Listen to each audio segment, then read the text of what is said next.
Hey everybody, Jeff here for POD Insights, the podcast and YouTube channel. In this video, we're going to talk about 5 things that I wish I knew about selling on Etsy before I got started. All right, so hopefully this video is helpful to all of the new Etsy print-on-demand sellers out there. And if you're familiar with my channel at all, then you might recognize that what I like to do is make videos about the specific things, like smaller things that are just helpful things to know, helpful to understand. So this list is going to be no different. I'm going to go through 5 things that I was not familiar with at all when I was new to selling print on demand on Etsy, and I kind of had to learn through trial and error or by making mistakes. So let's get started with the first thing I wish I understood when I was new to selling on Etsy. Number 1 is international taxes, and I'm jumping right into a super complicated subject here. And this kind of goes hand in hand with number 2 on the list as well, which you'll see in a moment. But basically, when I was new to selling on Etsy, I didn't understand or just didn't really think ahead to realize that when I get orders from countries outside of the US, which is where I'm located and that's where my business is registered, I'm going to get charged tax or VAT on the orders that come from customers in other countries. Part of your strategy for your shop has to be deciding where you want to sell your products, and I just didn't make that decision when I was brand new to it. I left my shipping profiles open to list everywhere. More on that in a second, but what ended up happening was I started making a few sales here and there in countries like Canada or the UK, and I was charged VAT on those orders. Just as an example, here's a recent order that I received from a customer in the UK, and this is in my Printify account, where you can see that I was charged $4.23 of VAT in addition to the production and shipping cost. And I'm paying this VAT even though I used a print provider located in the UK because I am not a registered business with a tax exemption in the UK.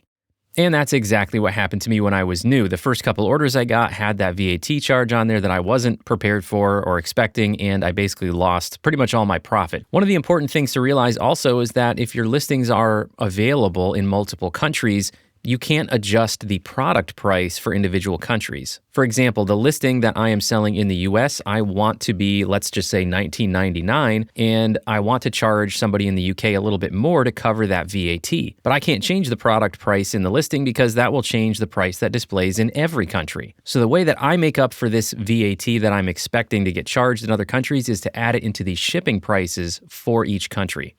For example, this is my shipping profile for t-shirts. If you notice, I have the US set to free shipping. That's what I like to do for t-shirts in the US. I also offer my t-shirts in Canada and the United Kingdom.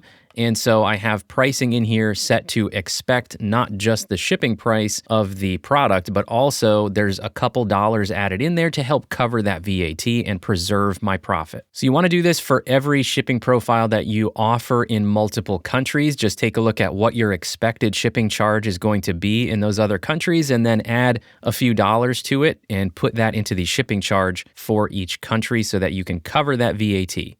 Moving on to thing number 2, we're going to stay here and keep looking at the shipping profile because thing number 2 that I really wish I understood better when I was new as an Etsy seller is how shipping profiles work and what they control. Now, I have a whole video series dedicated to shipping profiles and shipping information, so definitely check that out. I will link to that whole playlist for all of my shipping videos in the description. But the basic things that I wish I understood better when I was new really come down to controlling where your products are for sale. Your shipping profiles are where you tell Etsy where you want your products to be displayed for sale or where you want them to show up in search results. Your shipping profiles that come from your print-on-demand platforms like Printify or Printful, they're going to have pretty much every country listed in there either separately or you're going to find at the bottom of the list this option here that says everywhere else. That basically means that you can get an order from any country anywhere in the world, and if it's not one of the individually listed countries, the customer will pay the rate that's indicated here for everywhere else. Now, if you don't want to sell in certain countries, you have to delete this option for everywhere else out of your shipping profile. You just hit the trash can there and get rid of it. And without that option in there, any listings which you apply this shipping profile to will now only show up in search results for the individually listed countries. I only sell in those countries because I get sales from each one. I have reliable print providers in each of those countries, and the pricing is not ridiculous. As a bonus here about shipping profiles, I'll also just mention I also, when I was new, just every time I published a new listing, this went on for maybe like 3 weeks when I was brand new, I was making tons of new listings, of course, because I was trying to build up my shop, and I just let Printify create a new shipping profile for every listing that came out. Then I realized I was going to end up with hundreds of shipping profiles that I would have to go and update if I ever needed to change the prices. So what I recommend doing is use one of the default ones that your print provider or your platform creates for you automatically, but then make adjustments to it, rename it, and make one shipping profile per category of products. As you can see, for example, this one is my t-shirt shipping profile, so that if I ever have to adjust my t-shirt shipping prices or production time, I only have to update this one. Number 3 on the list is understanding how tracking information works when you have orders that have multiple products that are being fulfilled by different print providers. This can happen in a bunch of different scenarios. It's pretty common though on Printify because there are different print providers for different products. So let's say a customer buys a t-shirt and a mug from your shop.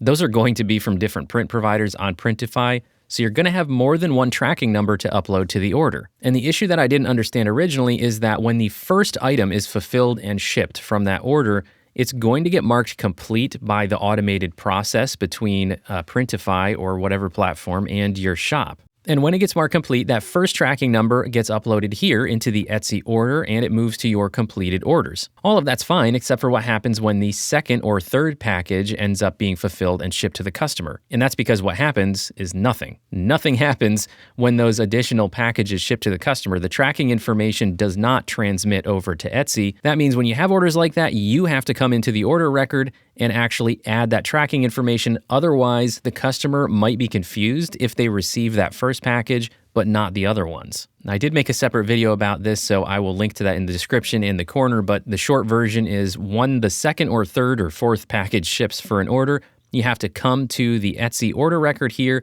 click on More Actions in the order, and then select Add a Package. That will give you a pop-up window where you can add the tracking for the additional package and also send a note to the customer if you want to.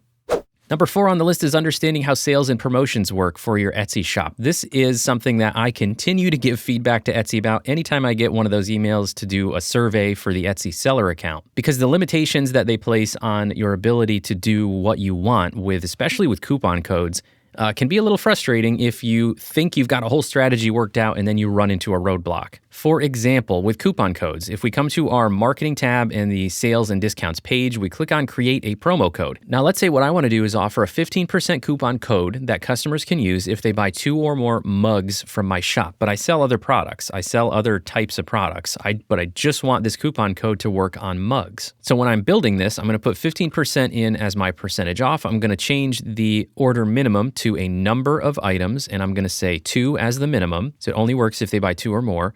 I set the duration, so it's going to start today, and if I just want to use it forever, I can check off no end date. I give the coupon a name, and then I click on review and confirm, and here's the roadblock. When you do it this way with a minimum quantity, it applies it to your whole shop. It doesn't let you choose a specific shop section or specific listings that it applies to. The customer can use this 15% off coupon on anything in my shop, which is not what I want.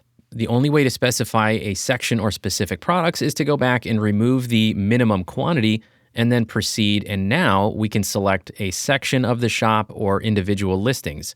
But that means there's no minimum quantity on it and the customer can use the 15% off coupon even if they only buy 1. So this is exactly what I'm talking about, something I wish I understood better when I was new, because I made all of these plans for how I was going to structure coupon codes and things in my shop only to realize that it wasn't going to work. There are still lots of different strategies you can employ when it comes to sales and coupon codes and email campaigns for coupon codes and things like that. So there's still opportunity, and you absolutely should use sales and promo codes to generate some more sales. But just understanding the basics of what's available to you and what the limitations are will definitely help in that planning. Number 5 on the list is listing renewal options. This is something that, again, I have a whole separate video about. I'll link to it in the corner and in the description if you want to check it out. When I was new, I used the automatic renewal option here for all of the listings that I created. I created about 100 listings and I selected the auto renew option thinking that it was going to save me time. I did not fully appreciate what a year in my shop was going to look like over time and what this was going to cost me. Automatic listing renewal means that if 4 months, 4 whole months go by and this listing does not make one sale, Etsy is going to automatically renew this listing for another 4 months and charge me 20 cents again. And that will happen 3 times every year forever if you leave automatic enabled. If you select manual, then this listing will go live, and 4 months from now, if it has not made any sales, it will go into your expired listings view of your listings page. But here's the important thing. Manual does not mean you'll have to relist this listing yourself when you make a sale. The thing that controls auto renewal when you make a sale is the quantity available. So for example, this is a t-shirt, actually this is a combo listing with multiple products, but for each variant, I have the maximum quantity set in here at 999. So when any one of these product variants sells, it will automatically relist because there's still more available. Automatic versus manual renewal has nothing to do with renewal after a sale. So if it's not clear why I don't like automatic renewal yet, let me give you an example. Let's say you created a whole bunch of listings for Christmas. Let's say you have 100 total Christmas-themed products that you want in the fourth quarter to be making sales. Now, there's a pretty good chance that those listings will not sell at all for the rest of the year outside of the Christmas season. Some of them are going to make sales in the fourth quarter, but then 4 months after the fourth quarter, they're going to come up for either expiring or renewing. If all 100 of those are marked automatic, then all year you're going to pay 20 cents every 4 months to renew those listings, $20 to auto relist products that are not going to sell outside of the Christmas season. So I only use manual renewal because it saves me that money from having listings renew all year long outside of the season when they're going to sell. And if they're not seasonal items, it also gives me the opportunity to look at a listing that maybe is not performing well because it didn't sell and make a decision of whether I even want to relist it at all or maybe just let it stay expired. Well, that's it for the 5 things I wish I knew or understood better when I was new to being an Etsy print-on-demand seller. But don't go yet. I have a bonus tip for you that is related to that last thing that I was talking about. One thing I did not realize when I was new is that Etsy has bulk listing editing capabilities. I have a whole video about that, so check the description if you want to see all of the details. But one of the things that you can bulk edit for your listings is the auto renew feature. So if you've made a bunch of listings and selected auto renewal, but now want to change that to manual, you can do that right on your listings page without opening each individual listing. Just select this checkbox in the top left corner of the page. And if you have more than one page of listings, if you've got a couple hundred listings here and you want to change all of them, you're going to have to click on this little drop-down arrow and you will see an additional option here that will say select all listings on all pages. So make sure you check that. And then once you do it, to the right of that, you have these editing options. So you don't need to do renew, deactivate, or delete. You want to come over here to the editing options, and you have all of these to choose from, but what you're looking for in this example would be change renewal options. And here I can change all of my listings to manual, and there you go. We just edited all of our listings at one time. So again, if you want to know more about these different options you have for bulk editing, check out the video I did about that. But I wanted to include that as a bonus tip here. So I hope those 5 things will help you avoid some of the trial and error that I went through when I was a new Etsy seller. If it was helpful, let me know in the comments or let me know things that you wish you understood better when you were a new Etsy seller if you've been doing it for a while. Do me a favor and hit that thumbs up button if you did find the video helpful so YouTube can show it to more people, and subscribe to the POD Insights channel if you haven't already. If you have, thank you so much for the support. I really do appreciate it. Thanks everybody. See you next time.